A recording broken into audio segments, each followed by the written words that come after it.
பள்ளிக்கூடம். ஆசிரியர் பாட்டு பாடினர். குழந்தைகள் சேர்ந்து பாடினர். பாம்பு அண்ணா பாம்பு அண்ணா எங்கே போறீங்க? நான் பள்ளிக்கூடத்திலே படிக்க போறேங்க. பக்கத்தில் ஒரு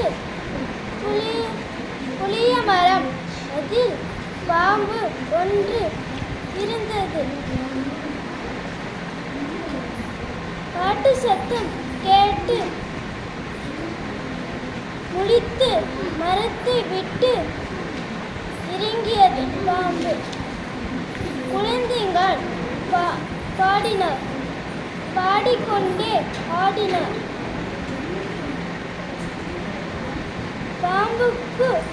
பாம்புக்கு ஆசை வந்தது. மேல் வகுப்புக்குள் வந்து பாம்பு. இதை ஆசிரியர் கவனிக்கவில்லை.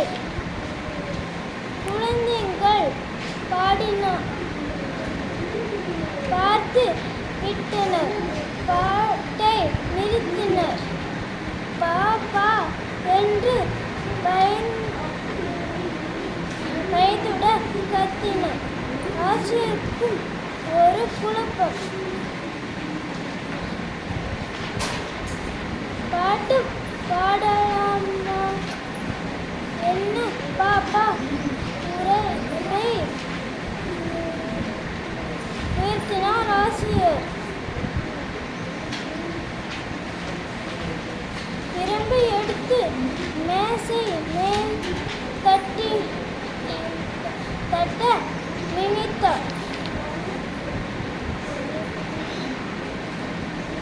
வேகமாய் குனிந்த பிரம்பை எடுத்தார். அது பிரம்பு இல்லை, பாம்பு.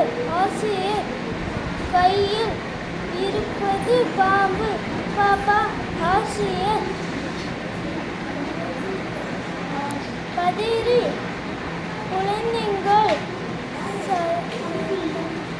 சத்தமாக சொன்னார்கள்.